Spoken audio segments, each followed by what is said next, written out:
¿Listo? Listo. Let's do it. 3, 2, 1. Hey, how's it going, guys? Once again, this is your co-host, Raul Avila, along with my co-host, Pastor Nate Condent. How you doing today, Pastor It's Nate? a fantastic day. Fantastic day. This is Father's Voice. Father's Voice, a podcast dedicated to empowering men to embody essential qualities and values in the roles of father, husband, provider, and man of God. In each of these episodes, we will chase greatness, drawing inspiration from our timeless wisdom of the Bible and personal experience from many of our guests. And we are confident you're going to love this and you're going to share it. And let's get started. Today we have a special guest, Pastor Nate. Today's a special guest. So we have a Coachella Valley legend. And I say legend because I think people that are invested into the next generation are those that are probably loved and held highly the most. And so today we have an amazing man who anybody who's probably from the Coachella Valley is going to probably know of him, maybe even know him. He has an amazing reputation within the valley. Every person I've ever encountered that talks about him talks very highly of him in terms of his character and who he is. And so today is Quinton Egson, E-G-S-O-N. A phenomenal man, phenomenal leader, involved with the Boys and Girls Club, which we'll get into later. But it's a delight to have you here with us today. Yes. Thank you for having me. I want to meet this guy that you're introducing. The legend. The legend. You're definitely building a legacy. For sure. Quinton, I would say. Yeah, we try. My experience working with kids in various avenues has been my life's calling, right? We all have a ministry, and my ministry happens to be the Boys and Girls Clubs and working with youth, underserved youth in particular.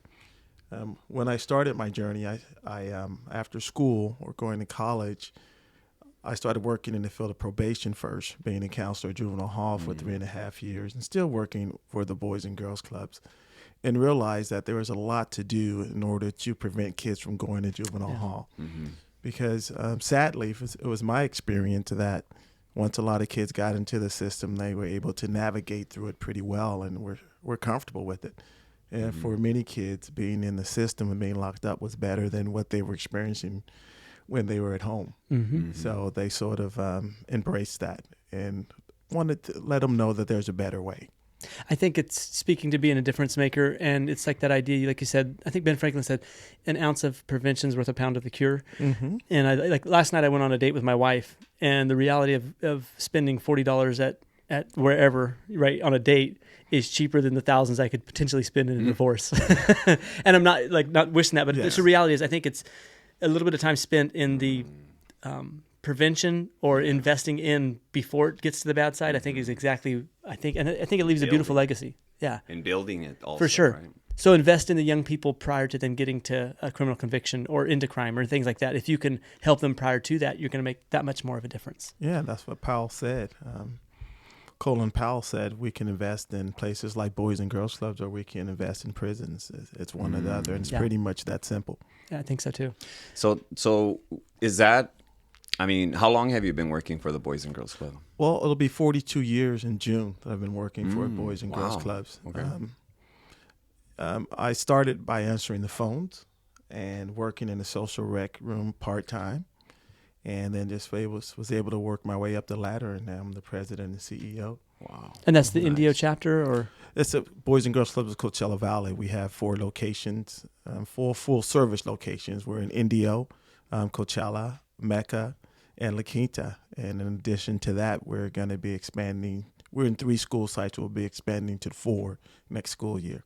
Exciting. So I'm sure. And you told me before the interview that you are a product of the Boys and Girls Club. So I think this is a good place to start and rewind. I'll take us back to your childhood and where you come from, and a little bit of your childhood with the parenting that you had and stuff like that.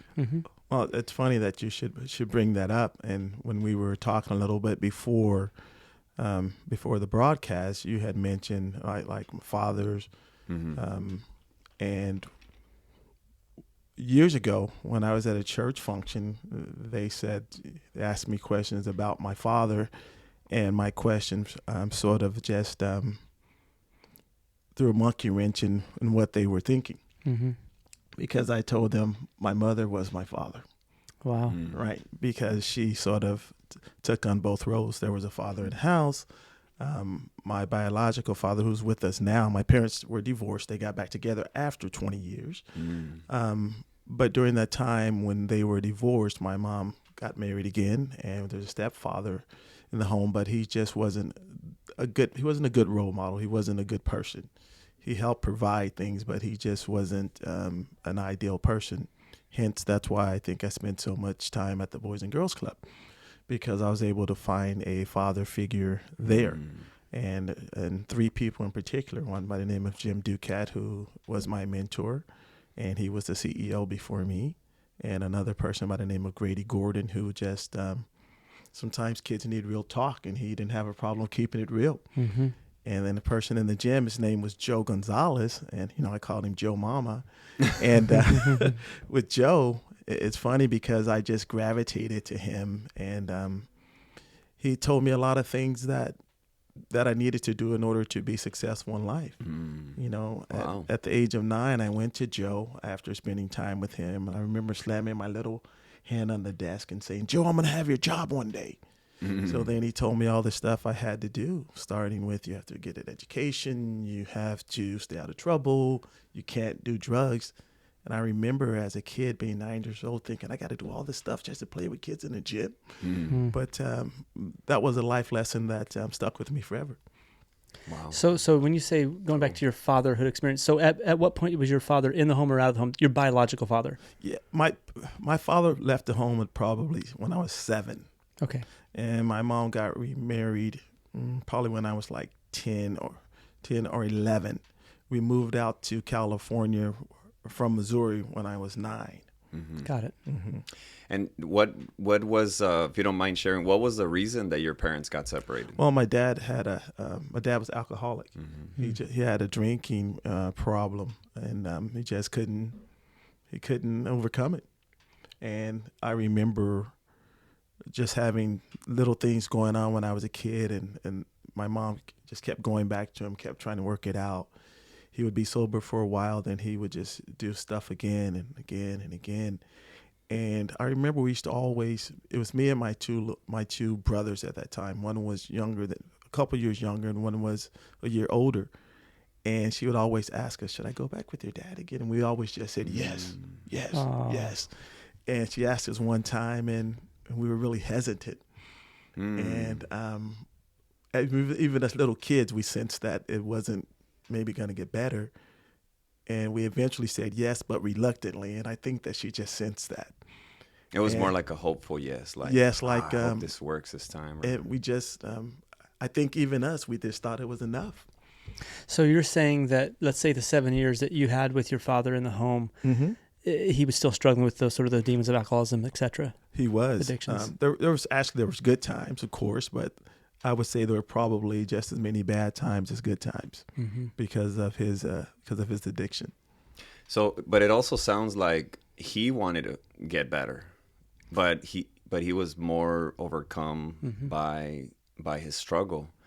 Can you talk a little bit about that? Like, what do you remember about your dad that he was fighting it? He was trying to get better. Well, to begin with, I knew that our dad loved us. Yeah. And that was, and to me, that was really powerful. So he was trying. I think the environment that we grew up in and where we were raised in a city called Cape Girardeau, Missouri, and specifically in probably the worst part of town, that was sort of normal, right? With a lot of people, I will just say with the black population, there were a lot of men struggling now that I look back. I think the best thing that happened to me and my family is that we moved from there because I could have seen us being a product of that. And there were some things that we just took for granted that we thought were normal. Well, they weren't. But if you live in that type of environment, then you get used to it and you just think that that's the way that things are. So I think a lot of it was that. So you're raised in this environment where there's a lot of alcoholism. How has that affected you in terms of alcohol?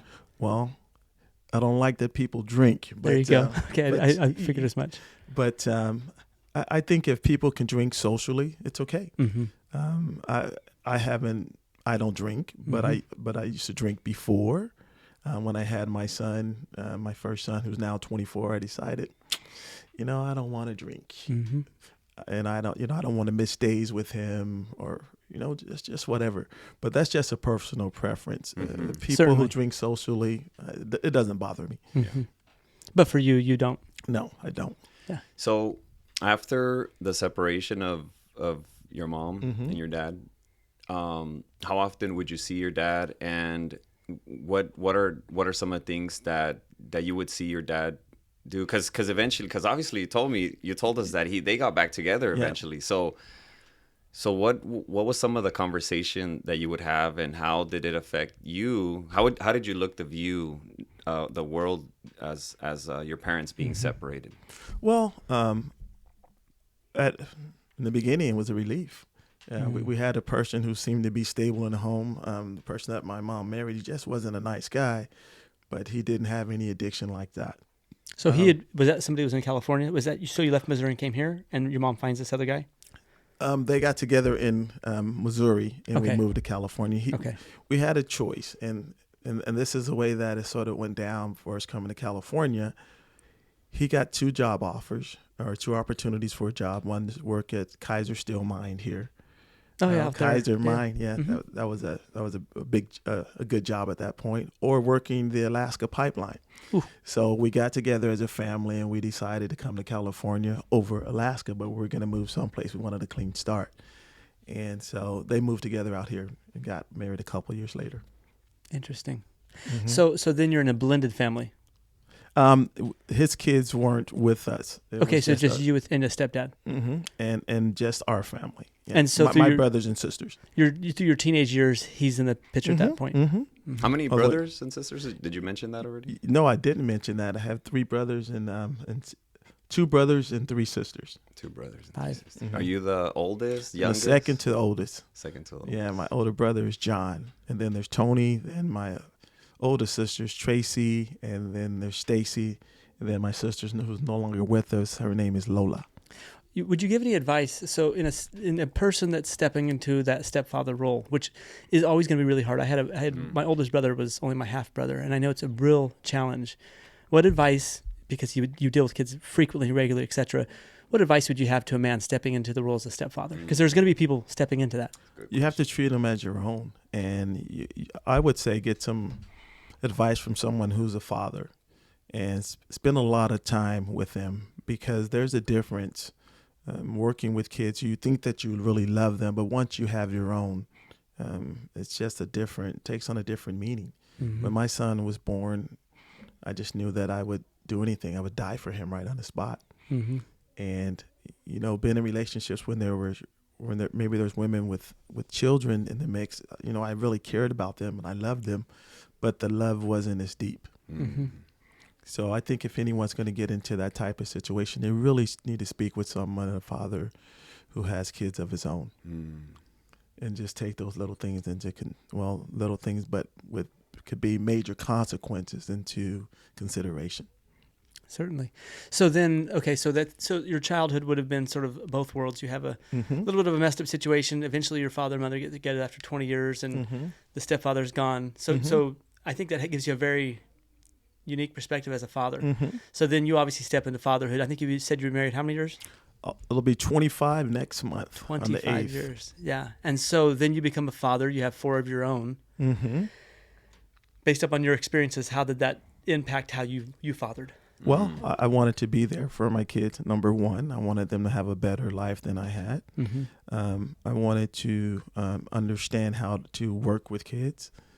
Got a lot of experience, got a lot of certifications, and even right now I'm pursuing a 2nd doctorate in sociology. Became a certified life coach.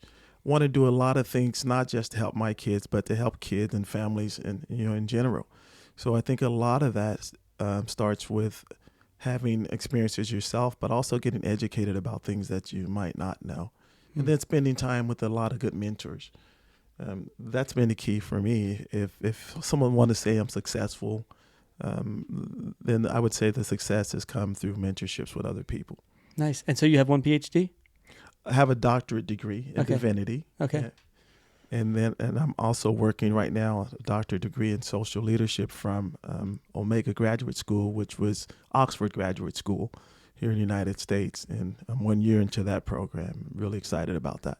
So you enjoy learning. I love learning. Read all the time, study all the time, research. I have to watch myself because I want to do that than just about more than anything else. So on the topic Cool. of fatherhood or even your own life, what's your top 3 books you'd recommend? Top 3 books that I would recommend. Number 1 would be the Bible. Come on now. But reading that and really taking time to digest it. Mm-hmm. My second book would be Rich Dad, Poor Dad. Oh, that's good. I think that was a really good book to read. Robert Kiyosaki. And then my next book, I think I'd have to think about that because there's a lot of things that I think that people should read. So I would hold that one. So, okay. Rich Dad, Poor Dad, you mentioned. Why that That's finances, right? You're stepping right into finances. Hey, yeah. and it has the word dad in there, right? Mm-hmm. Well, I mentioned that because I read that book probably 3 times, but when I read it, I think it has a deep meaning, and the meaning is that whatever you put into life, that's what you can expect to get out, right? Yeah. And it's a matter of perspective. It's a matter of having a certain mindset. It's a matter of connecting. It's a matter of relationships, and life is built on relationships, right? But it also has that entrepreneurial. It does.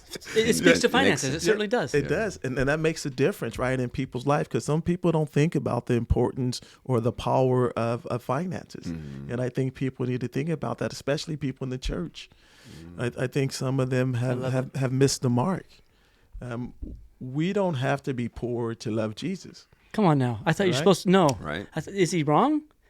I mean, because there's a lot of people, and I'm just going to push back on you just for the sake of fun. Devil's advocate. Yeah, because I'm fully with you. Yeah, but go ahead. There's a very dominant philosophy amongst, I think, even Americans, a lot of Christians, where it's somehow glorious almost to be broke, right? And like to be paycheck to paycheck or live like a life of less than, or like, and I get it. The disciples in the first century, and even Jesus said, "I don't have time for houses, homes, etc." Jesus did say that, but Jesus also didn't call us into a life of poverty. But I think there's a lot of people who believe that they almost should be paycheck to paycheck and live like a poor lifestyle, a poverty lifestyle, with that kind of mindset. And that's why I need to sit down with a lot of people to have conversations with them about that. That's just a myth. It is. Really get into the Bible and you'll see things differently. I don't preach a prosperity gospel, but I do preach that reaching your full potential is what we're supposed to do. Yeah. Reach your full potential in God.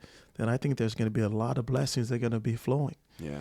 If you look at like guys in the Old Testament, like you start dropping names: Abraham, Isaac, Jacob, Job. Come on, keep going. Joseph. All these guys are some of the richest people of their time. Job's the richest man in the world. Solomon. God blesses him. What does he do? He makes him the most prosperous man in the world. And so, I think we'd be naive to say that God cut us all to be broke. Now, I'm not against anybody who's broke. I'm not against anybody living paycheck to paycheck. But I would agree with Quinton, where there's too many people. Like, I think the poverty gospel, if there be such a thing, is worse than the prosperity gospel, because the poverty gospel is this concept, and I know they're both arbitrary terms; they're not biblical. But I think it's a mindset where, say for example, if you live in this poverty kind of idea, it's you're supposed to be poor. This is the way it's supposed to be. I'm supposed to be like. It's this idea that that God only gets glory if I'm broke, paycheck to paycheck, barely making it, and I'm supposedly living on faith. And I don't think that lines up with the totality of Scripture, that we're all called to be broke, paycheck to paycheck people in a land where God has blessed so many people, and in the light of Scripture where God blesses so many people. Yeah, and even in the where he's doing the Sermon on the Mount, right? He's saying, "Don't worry, you know, everything's gonna be fine." You're not basically the way I take it when I read that part is he even feeds the birds, right? And I'm paraphrasing, but I got you. But he says, but to me the way I take it is I'm gonna be okay. I shouldn't starve. I shouldn't be broke. I shouldn't be in debt. I shouldn't be paycheck to paycheck. And there's a lot of like you said, the Bible. Not only read it but applying it, because just in Proverbs alone, there's all these financial principles that are that if we just live by, you're Absolutely. not going to be broke. You're That's not right. going to be in debt. You're going to have a prosperous business because you're following biblical principles that make a business or a career work. The most prosperous economy in the world is the United States. We're so rich, it's inconceivable how rich we are compared with other countries, and even in the world. In light of even world history, we're insanely rich, and largely the American ideas and ideals of our economy are Christian based. So the reason why America has been blessed beyond every country in the world is truly because we have Judeo-Christian values. We've applied the Word of God to much of our laws and much of our foundations. And this country is so insanely blessed. We don't even realize how blessed we are. Like our poorest of people are wealthy in every other country in the world. Like they say right now, if you took the 50 United States and added, like, I think it's Germany, France, a lot of the European countries in, they would be the poorest new state in our nation.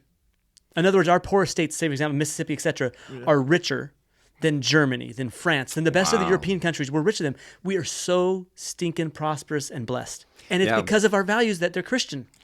And even some rich people who aren't Christians, I spent a lot of time with some of them.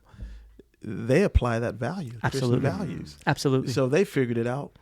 And it works for them. Yeah, so why can't the normal Christian just figure it out, right?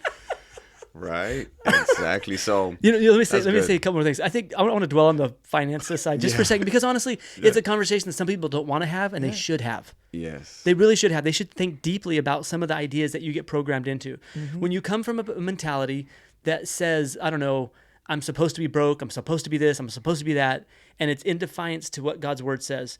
Now, Jesus Christ in his ministry comes, and so Jesus lives this life where he doesn't have a house, he doesn't have a home. It's because primarily his ministry is only 3 years long.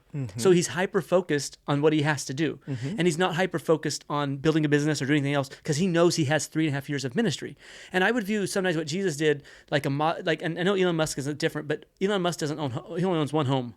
Because he's hyper-focused on his business. Like the richest man in the world sometimes sleeps on other people's couches because he's hyper-focused on like SpaceX right now. He was so hyper-focused on Tesla for a while. He's so focused on what he's doing, he's not occupied with, say, for example, having a lot of homes. And I'm not, whatever, I'm just saying he was hyper. That's the same of what Jesus Christ did. He was hyper-focused on ministry, right? And so it doesn't mean that we're all supposed to be broke just because Jesus didn't own homes, okay? Even Jesus had a tomb, right? And the reason why he has a tomb, it's loaned to him by the richest man in Jerusalem at the time. A rich guy. The richest man in Jerusalem. And so Jesus was associated with people of wealth as much as he was with people that were poor. Well, his ministry cost money. Absolutely. So he needed money. Absolutely.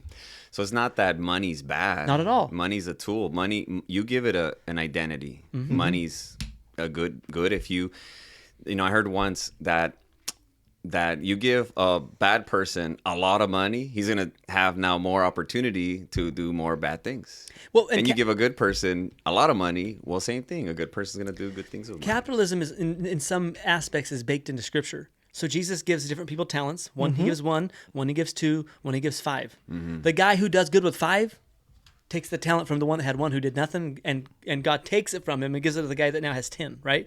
So Jesus says, in the end, I'm going to take the best investor and reward him even more because you're resourceful, you're a good steward. And so there's not a shame put upon him because the guy said, well, I don't know, I'm going to knock on doors all day long and that's what I've been called to do or whatever. This guy was resourceful and a good steward. And so I think that God will bless you if you apply his values to your life, if you take the word of God, apply it to your life in business, if you work hard, get after it, you will be super successful and blessed because of it. And there's no shame associated with it. Absolutely. I want to go back to one thing that you said. Money is definitely an amplifier. So however you live, if you get money, that's just how you're going to live tenfold. And speaking of tenfold, what does John 10:10 say? Abundant life, right? Yeah, I've come that you have life and life more abundantly. And to me, abundant life means that you're taken care of. It means that you're receiving good things. If it's from God, it's good. Yeah. So why don't Christians just embrace the good things? For sure. And in order to get good things in this world, God has to be first. But you need resources, and one resource that you need is money. If we want to have the best churches for God, they cost money, right? Absolutely. The electricity right here costs a little money. It all costs a little bit of money. So, but like the Bible says, the love of money is the root of evil. It's when you're in love with money. Yeah. It's not money itself. Yeah. right. I think when you apply yourself and are resourceful and a good steward, Mm-hmm. whatever you do grows and it thrives. When you're healthy and you have a good marriage and you have a good home, whatever you do grows and it thrives, and you'll be blessed. God blesses the people he loves. He delights in blessing his children, he says. I love that. The love of money. I heard once, money makes a lousy master. It does. Oh, yeah, I bet it does. Okay, so I have right here in front of me the website for Palm Springs Boys and Girls Club, and I want to read to you guys the mission. We're Boys and Girls Club of Coachella Valley. Coachella Valley. Okay, Yeah. okay. Well, I don't know if maybe you could tell me if this is the same mission statement though. I was gonna read the mission statement and all that. But one thing I do want to go over is, how did you start going to the Boys and Girls Club when you were in your early years? You were going through your you went through your own struggles, knowing that your parents was going to be were going to get separated, and you were going through, it affects you in some type of way, and it's all based on how you take it. Some people look at it and say, well, my parents got separated, so that's why I became an alcoholic. Mm-hmm. My dad was an alcoholic, so I became an alcoholic. Or there's the other brother that comes from the same background, and he didn't become an alcoholic. He said, I don't ever want to drink because my dad was an alcoholic. So tell us about that. How did you meet the Boys and Girls Club, and why did you keep going, and how did it impact you in your early childhood years? A good question. I'll try to unpack that. When I moved here, if I remember correctly, I was 9, so I'm going back 50 years now. So you're 59 right now. Gave that one away. I saw how you jumped on that real quick. But you were trying to move on a little too fast, so we had to. I remember coming. First of all, it was summer, and I didn't think a place in the world could be as hot. Right? It was hot here. Mm-hmm. I remember when we were kids, we used to take our shoes off and run around. And I touched the cement. Oh, no. I touched the sidewalk, and I asked my mom, where do you have us? Where are we? Where's hell? Right down the street. What is this? And I remember as a kid knowing about Death Valley. I was like, dang, and we're in Death Valley. Yeah. But anyway, moved here on a Sunday. My aunt, we were staying with her at first, Aunt Mary, and she said, there's a Boys and Girls Club. And they have a lot of good adult mentors. Me and my brother, she said, you guys need some good role models in your life. So moved here on a Sunday, went to the Boys Club Monday, and went in, and to me, it was a little chaotic, too much going on. I know now that that's on purpose. It's called structured chaos. It's what connects kids to the club. Once you bring them in, once they see the fun that's happening, then you can plug them into a lot of this guys learning that's happening behind the scenes. So now I know it's intentional. But then being an introvert, it was a little bothersome for me, I guess. So I remember calling my mom, telling her I want to go home. And then after being there for 2 weeks, I was calling her and telling her not to pick me up until later because I wanted to stay and clean the place. And she was like, what? I can't even get you to clean your room. You want to stay and clean the Boys and Girls Club? And yeah, because I wanted to spend more time around Joe in the gym. So I would sweep the gym just so I could talk to him, just to hear his voice, just to tell jokes with him, just to chop it up. What attracted you about Joe? Well, I first of all, I used to love sports. Okay. And he just... all sports, or which sport? I used to love just about all sports at that time. It's funny that you should mention that because I was just telling my brother a few days ago, whenever a sport came on, whenever it was that season, I would say, well, that's my favorite sport. That's my favorite sport. I was just into sports big time. But really honed in on karate and football later. But the thing that attracted me to Joe was just I just knew that he cared. So he took the time to just mentor me. At that time, I didn't know what it was. He took the time to talk to me. He saw something in me that maybe I didn't see in myself. He saw potential. Mm-hmm. And so, Joe's a father, older man at this time. What's his? Yeah, Joe he worked in the gym. Joe was probably at that time in his early 30s, late 20s. when I was 9. And so you're looking for like father or mentoring or things like that, and he Mhm. becomes a little bit of that to you. Yeah, and it was sort of like natural. I didn't know that I was gravitating to that until later on in life. I just knew that I had a good relationship with him and that it was fun, and we used to talk about interesting things. Would you view him as a big brother or more father figure? Where were you at? I would say a father figure Father at figure, that point because of the age difference. And were you yearning it because of the situation with your dad, or would you say, or no? Probably so, Yeah. without even realizing it, Mm-hmm. right? And I think that's what made it work so well, because it was organic. So there's other men that are out there, and I'm sure you've done it times 100 kids. You're in a setting where you're around lots of that. So father figures are men who are the kid sort of chooses them, right? He didn't choose you. He's sort of like that kind of relationship. What advice would you give to a guy that gets that attachment from a kid? I think you choose each other. Okay. I think that's the way that it works best. And in fact, there were some studies done by some boys and girls clubs, and they started asking the kids, what does your mentor look like? And the kids could just draw it up, right? In terms of character, who this guy is. Character and the way they look, even physical attributes. Because it's funny, sometimes kids have something in their mind. And then once they see that and they start to have conversations, then maybe that's how that connection really grows really deep. So was Joe a black guy, white guy? Latino? Joe was Hispanic. A Latino man. Mm-hmm. Okay. So somehow you've seen something in him. He was open for it, and he becomes a father figure for the next few years in your life. Mm-hmm. Wow. And the other two were white.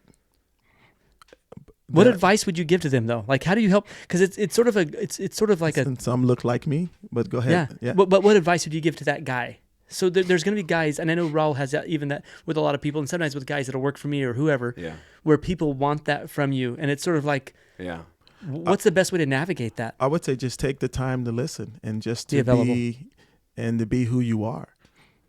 And if you generally care about people, like I know that you do, just do what you do. Mm-hmm. And you never know what's going to resonate with them. It could be just a small gesture. One time you just tapped him on the shoulder and say, "Dang, you did good today." Mm-hmm. I remember, just going back to one quick story. I was getting ready to go to COD, and I was at the front counter of the Boys and Girls Clubs, and I was speaking with a person that was helping me put together my schedule. And then I was fast forward about 20 years later. I'm the keynote speaker at a grand opening that we're having at our Mecca Club. We're having a press conference. And I'm talking about how important Boys and Girls Clubs is and how important it is to have a certain amount of touches. And this kid comes up to me, not a kid anymore. He was a school teacher, and he started talking to me about that day. He heard me speaking with someone putting together my schedule for college, and he said at that time he decided for the first time that he wanted to go to college. And he was like 8 or 9 years old. Mm-hmm. He said, I didn't go to Boys and Girls Club that much. He said, but I heard that conversation. And he said, it just stuck with me. He said, I couldn't shake it. And ended up going to USC, right? Coming back to the desert and being a teacher. So he wanted to share that story with me. So just the touches with the kids or with a young adult that's looking to you as a father figure, you never know what you're going to say is how it's going to resonate with them. Mm-hmm. So just be yourself around them because they're listening. Oh yeah. They're Powerful. listening. So I want to read to you now. I'm curious now because I just typed in Boys and Girls Club. Uh-huh. But is there a difference between the Palm Springs one, Coachella Valley? What's the situation? There are three chartered organizations in the desert. Mm-hmm. Palm Springs is standalone. Mm-hmm. Okay, they have one club. Cathedral City, standalone, they have one club. And then we're Boys and Girls Clubs of Coachella Valley. We have 4 clubs. So it's not like McDonald's where all McDonald's run the same. Like they could be run by high schoolers because it's literally the same system. The French fries are over here. I mean, the hamburgers are over here. The French fries, the ice, the ice cream is right here. Is not the same thing with Boys and Girls Club? No, it's not the same. There's certain standards that all Boys and Girls Clubs have to have, but you can work towards making your specific community better. Even our 4 clubs aren't exactly the same because the needs of the community aren't exactly the same. So you have a physical location, gym, things like that? We have what we call full service facilities. We have some of the best facilities in the nation. Some people actually come out to see a lot of people come out to see our facilities because they're cutting edge. Our facilities are about 30,000 square feet each, right? And the average facility that I learned is about 9,000. So we have a full service gymnasium. We have a full service, what they call a social rec room, games room. We have arts and crafts room, technology centers. Our buildings are don't want to be braggadocious, but they are phenomenal. Very nice. Are they publicly funded? Or are they paid for like by donations? How does that actually come together? Every year, we have to raise $3.5 million or more. Every year. So that's how we're funded. Locally, is it raised or is it raised outside? How do you actually? A lot of it is local. That's neat. We have a lot of just great supporters. In fact, I was looking at a report today. I'm getting ready to send out some things. 881 people made contributions to us in 2023. Wow. And that ranges from several hundred thousands to $50. That's awesome. Powerful. I would like to read the mission statement here from the Boys and Girls Club of the Coachella Valley. It says, our mission is to save and enhance the lives of the young people of our community.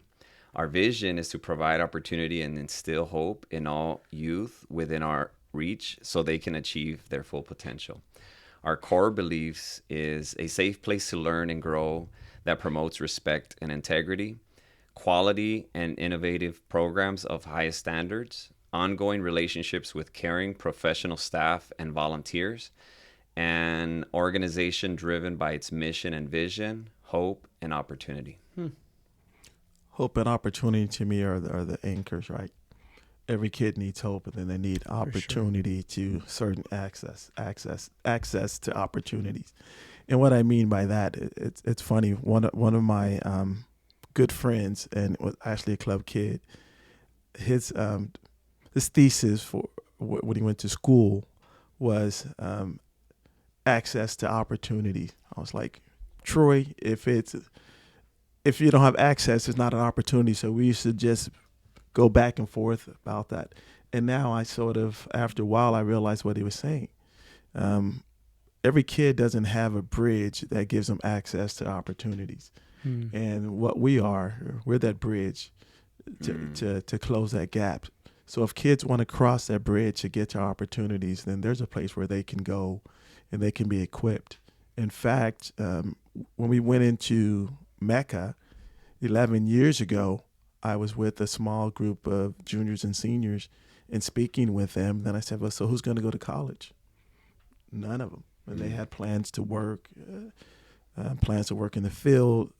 A person was really excited because they're going to get a job to work at Starbucks. And all those things are fine.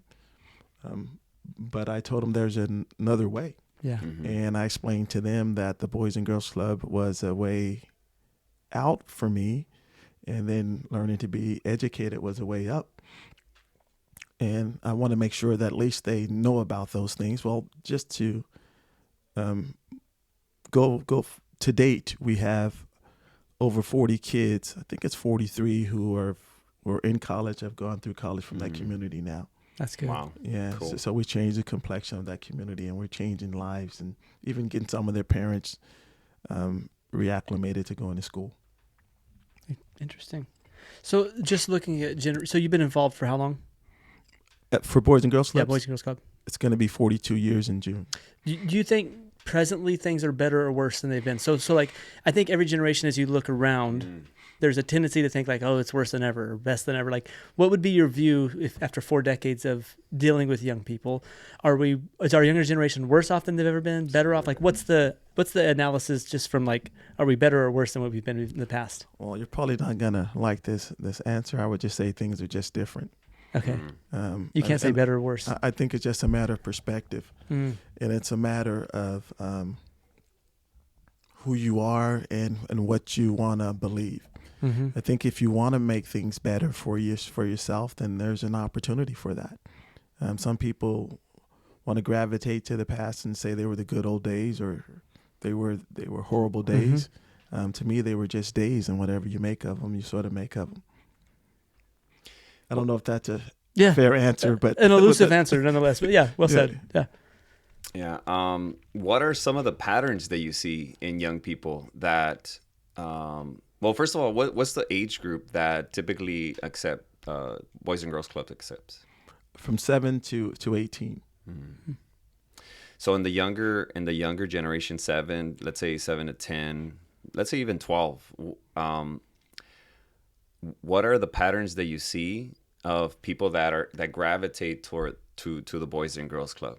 Because, like, for example, I was telling Pastor Nate before you came, I've been to inside one of them, but it's to pick up one of my nephews, but I had never been in the Boys and Girls Club. So I don't know if it was because of the way I grew up, the location, maybe I didn't gravitate towards it, maybe nobody suggested it. What do you see as a pattern as a new incoming young man or young woman? Well, I think that nowadays kids are challenged more than ever. And a lot of those challenges stem around social media.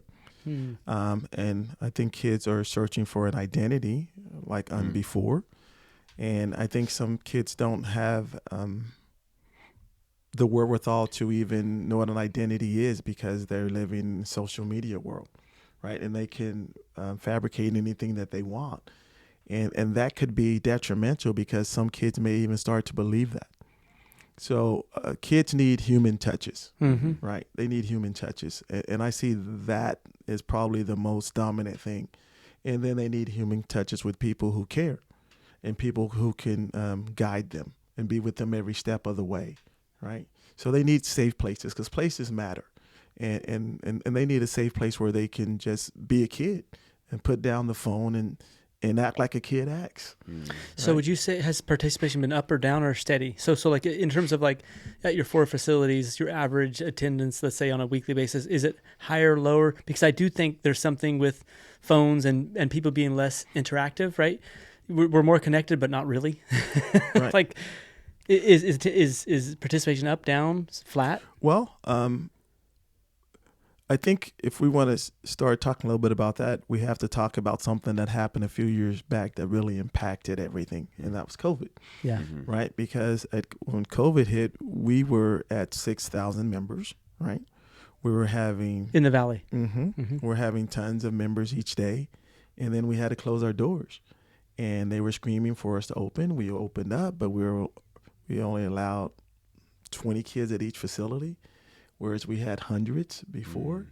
Wow. And so we just sort of had to do that in order to meet the requirements. And what we did during that time is we found out that some kids who were underserved weren't really going to school. So we hired a teacher and we started doing schools at our clubs, right? Connecting them to their schools, and we started feeding them 3 meals a day because we realized that some kids got their best meals from the clubs.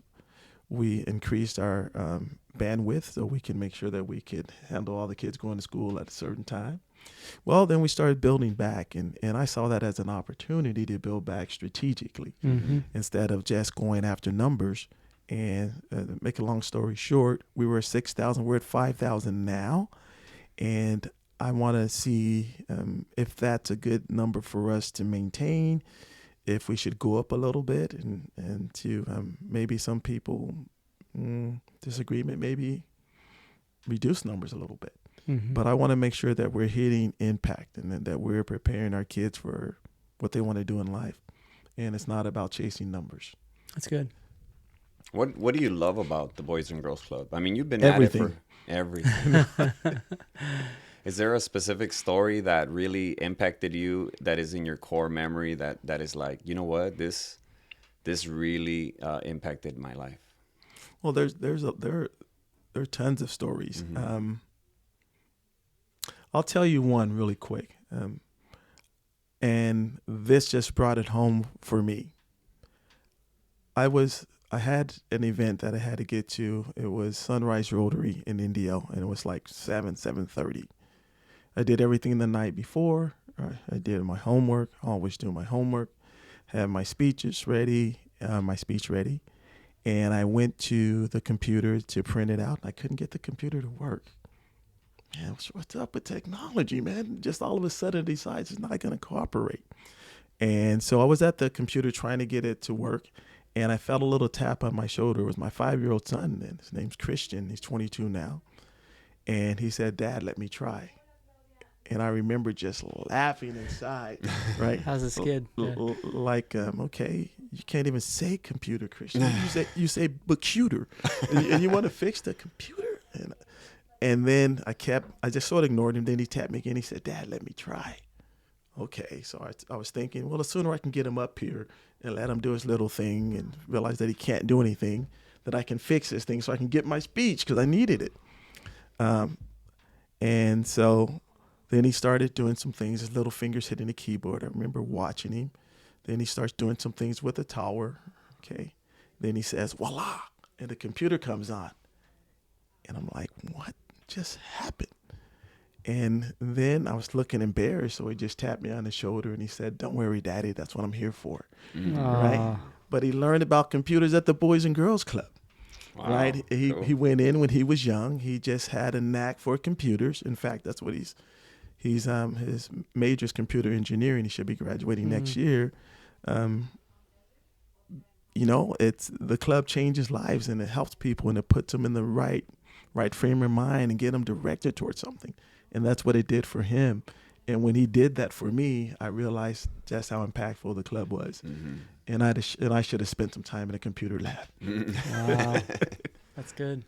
So Boys and Girls Club, similar to what the YMCA used to be. I know the YMCA used to be is a similar kind of veins of. Yeah, they both. We have some things that are similar. We both work with youth and families. For us, and I think at the YMCA, I think a lot of things are fee based. With Boys and Girls Club, it's just a membership, usually like $50 for the school year, and with that you get everything else for free. Basketball league. So somebody comes in and they pay $50 a year, and then they're part of the Boys and Girls Club. $50 for the school session, yes. And then school session means until school's out for the whole. Oh, the school year. School year. So it's a 9-month cycle. Right. And then they pay for the summer. Summer we do extended days. We're open from 7:30 to 5:30, and we feed our kids twice. So during the school year, it's mainly in the evenings after. Yeah, after school. So you're supplementing. I got you. Interesting. Huh. So, okay. So do you guys hire specifically father figure types? Like let's say somebody wants to work, this sounds interesting, and they say, you know what, I gravitate towards helping the next generation, and I think the Boys and Girls Club is. So what are the qualifications of somebody that you would typically hire to the Boys and Girls Club? Well, what I look for is a person with good character, right? During the interview, I try to let the person talk. I want to get to know their heart. In fact, one of our shining stars who just presented at our board meeting and just blew everybody away, when he came to us, he didn't have a high school diploma, but that's a requirement. So what I told him is that we couldn't hire him. I sort of knew of him before. I used to read about him in the paper. He was a outstanding athlete and seemed to be a good guy, right? But he didn't meet that requirement for that position, entry-level position, right? So he went back and he got his GED, and he talks about how the club actually, through trainings and professional development, saved him as an adult. Well, now he runs a program for us called Palabra, which means word, right? And there's things that's happening in Seaview Unified School District and Palm Springs School District. They call us to have him come out and work with these kids, because that's how dialed in he is with them. That's how he connects with them. So to me, it's a matter of taking a little time to learn someone's heart and see if they have a heart for the kids, right? So definitely a role model type. Wow. And Okay, so you're a father, and the relationship, the experience that you had as a young man growing up, how did that affect? How is it that what is your father skills? In other words, I have a philosophy. yeah. Of What's being your a there you father. go philosophy? My philosophy of being a father is being the role model. And I speak to my wife about, she's a great wife. She's perfect, about just keeping our word, whatever we say to our kids, because to me, that's important. If we say we're going to go to the zoo on Saturday, we're going to the zoo on Saturday, come what may. Whatever we say we're going to do with our kids, we're going to do. I think that's first and foremost. And then I also think if we want them to make their bed every day, that's why I make our bed every day. So if they walk in our room, they're going to see a made bed.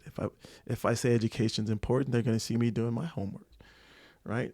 To me, you have to set the example, and you have to be there, and they have to know that you love them, that you're on their side. Doesn't mean that you're going to agree with everything they do, but they got to know that you're there for them and that you love them. Interesting. Let me just segue onto something else. So you're involved with karate, correct? I'm a grandmaster, so you got to be careful here today. Now, how many levels of black belt or whatever that is? That's like. That's 10th degree. That's the highest that there is. Wow. Wow, Yeah. he can kill us if we're not careful. So we have to highlight a little bit. So you're a 10th degree black belt. Yes, I have my own system, my own style. When I was inducted into the World Martial Arts Hall of Fame, which was the big dog of Hall of Fames, then Wow. A few years later, they gave me what they call my Soki-ship. So that means that it was my own title, my own karate. They took a blend of everything that I did, and they put it together and said, hey, this is yours. This is what you've done over the years. So you could like pull a person's heart out and they wouldn't even know what happened. I'd rather put a heart in and massage it. Oh, well said. So Wow. what is it called? Your style? My style is called Shoto Kwan. Shoto Kwan. Yeah, if you go to qkarate.com, you'll see my philosophy and a little history about who I am and what I do in that regard. That's fun. So I have to Still ask. teaching. That's good. Obviously, that's an important thing. Your opinion of you watch any fighting, like UFC, etc.? I used to watch that. I used to watch it all the time. Yeah. It got a little too barbaric for me. I want to see some style, More in there. skill. And what I saw, like in the end, or when I was watching it a few years back, is that anybody could get in there and just make fists and start throwing them at the person. Yeah. And that person could be champion, which is, that's sort of reality. But I want to see some good technique. I want to see a good punch. And, I just want to see a good kick. I want to see some good stuff. Not that there isn't any good stuff, but that's what sort of turned me off about it. And Earl's almost a black belt right now in jiu-jitsu. I know. And when that first came out, you're not going to like this, but when it first came out, the rules were sort of tainted for a person in jiu-jitsu. What do you mean? UFC, when it first came out, because they changed the rules over the years, right? Yeah. When it first came out, me and my instructor looked at it. We said, hey, look at these rules. We can't win in this. Oh, because it would go to the ground? Or yeah, because it was geared towards that. Tap out. Yeah. Brazilian. It was more to That's true. promote Brazilian Jiu-Jitsu. That's what it was. Yeah, a good What it was, to me, it was a remarkable marketing tool. But I said, I was undefeated in full contact at that point. I was like, I can't go and win because they're taking all my weapons away. This guy's going to get me on the ground and kill me. Oh, I see. Because it wasn't stand-up. Well, because all the rules, if you really take a look at it, then I'd have to do a little research again. Yeah. But all the rules were sort of geared towards the person who was a ground fighter, and specifically A grappler. the person who was a good grappler. And these guys were the best grapplers. Mm-hmm. It's like it would be like if I were to fight a Thai boxer and I said, okay, but you can't kick me in the legs, right? Or go into boxing and say, hey, you can't bring him to the ground. So there's no game in the jiu-jitsu right there. There you go. Exactly. Okay, Interesting. Well, we're in that topic now. Yeah, let's go. Why did you get into martial arts? Is it because what's the root of the reason? For some people, like for me, is I was bullied when I was young, and I hated it. Mm-hmm. I hated the fact that I didn't know how to defend myself against a big guy. Mm-hmm. It was just intimidating. I didn't even want to fight him because I knew it was this was going through my mind, right? Mm-hmm. If I only knew how to beat this big guy, he would stop bullying me. Mm-hmm. That's the reason I got involved. What's the reason you got involved? Well, first I took my first lesson over 50 years ago. So a person came to our neighborhood in Cape, where I grew up, and he had a son, and he was teaching his son karate, and this guy was a military guy, and now I know he's teaching him Kaja Kimbo, the style from Hawaii, and this guy was from Hawaii, so I just started training with him and his son. He wanted to train me to help him train his son, pretty much, right? And I just liked it a lot, and then throughout the years, was able to dabble in with people who were taking karate. They would bootleg karate a little bit and give me some lessons, some in the closet lessons, because I couldn't afford to go. And once I turned 17, I was working part-time. I was able to pay for my lessons and went to karate every day. Wow. Went to 3 different karate schools. That's where my check went, paying for lessons. I just loved it. Became California State champion. For your weight class or age or what? For my division. Okay. And then I decided I wanted to, in my mind, I want to make history. So I went to Arizona and took the gold there because I hadn't heard anyone doing that before. Took second in the world championships in kickboxing. And so you're karate though, right? Karate. My first style really is a form of kickboxing, right? But karate was more commercial. I took karate, kickboxing, jiu-jitsu, shoot wrestling. I did everything. You enjoyed competitive fighting? Yeah, stick fighting. I'm a 10th degree in a style called Balintawak, which is stick fighting. Just did some of everything as far as martial arts. Is that the Filipino one? Mm-hmm. Oh, yeah, I've seen that one. Yeah, that was very interesting. Yeah. So do you think that people should learn a martial art? Absolutely. And why? For what specific reason? Because it's all about, for me, if you go to my website, qkarate.com, you'll see the philosophy is about building champions, right? But building champions in and outside the dojo. Because once you become a champion at anything, you can become a champion at just about everything. And the philosophy behind that is what's important. It's not about the kick and the punch. It's about the lifestyle, learning to be healthier, right? When I see a lot of people who graduated with me, I want to say I'm in probably better shape than 95% of them just because I get off the couch and do karate. And then just keeping your mind strong. It's mind, body, and then your heart. And then just having courage and realizing that if a situation comes up, that you can take care of it.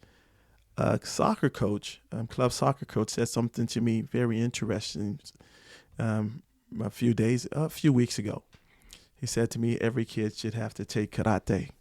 He said, because there's something that happens with all my soccer players that take karate that go with you. He said, they're just better. Their footwork is better. Their desire is better. Their heart. He just said, there's so many things that some I can put my finger on and others I can't. That just makes it great. I just wish they all would go to you. And that's just because the martial arts brings those things, It brings that confidence, Yeah. That you could be in charge of a crazy situation if anything might arise. Yeah. It's a cool website. It's the letter Q Karate. Q Karate. And it shows him there with a belt. He's a Grandmaster Quinton Egson. Mm-hmm. Yeah. Bunch of little kids kicking around. That looks like a lot of fun. Success is reaching your full potential. That's awesome. That's great, Quinton. Well, thank you so much. Is there any closing thoughts, closing remarks that you would like to share with us? I would just end with this. We all are role models, especially if we're adults. So let's just embrace who we are and just own that obligation and do the best that we can to reach our full potential. And then we got to help others reach theirs. We have to climb as high as we can. Mm-hmm. Then we have to reach down and pull other people up. Can I take a couple minutes on this one? So, segueing just for a second into sort of spirituality, Christian beliefs. I know you're a Christian man. Advice. So obviously, as you navigated as a child, as you went through life, what was your timing of sort of coming to Christ? And then talk to me just for a moment, like your formative years, because I would just want to close on the spiritual side of things. Mm-hmm. Excellent. Well, as a kid, I grew up in the church. Okay. My grandma used to take me to church every Sunday. Good. We had to. I would say it was a ritual. Mm-hmm. We put on my black shoes, white shirt, black pants, and we had to be there early for what I know now is it was Sunday school. And after Sunday school, we would go to the main auditorium, so to speak, where there'd be a lot of people, because in Sunday school it was small and kids just my age. And then we'd go to the cafeteria, be with grandma a little bit, have a little lunch. We were in church all day. Come on. That was Back in the South. That was just normal, right? And that's what we did on Sunday. And then we'd go home and we'd have Sunday supper, and then a lot of people would come over from the church and people just from the streets. It was like was it a Baptist? It was a Pentecostal? Baptist church. There you go. Yep. And spent a little time Pentecostal. Went to African Methodist Church for about 20 years. AME. Yep. Did some of that. And Indio Apostolic Church for like 15 years. So I would say, as far as religion is concerned, really have a good background in various religions and see what they would offer. Christianity, but different expressions, things, different expressions. And I'll just end with this. I learned about the Bible always good preaching. In the black church, preaching was probably the main thing. They wanted a person to bring that word. I remember as a kid just hearing that all the time. He can really preach, or he needs to work on his preaching. Preaching was like the big thing, right? Yeah. That's what they all talked about. So growing up at first, I thought that's what it was about. And then I realized that it's about your own personal relationship with God. Yeah. And if the person is bringing that word, then it should resonate.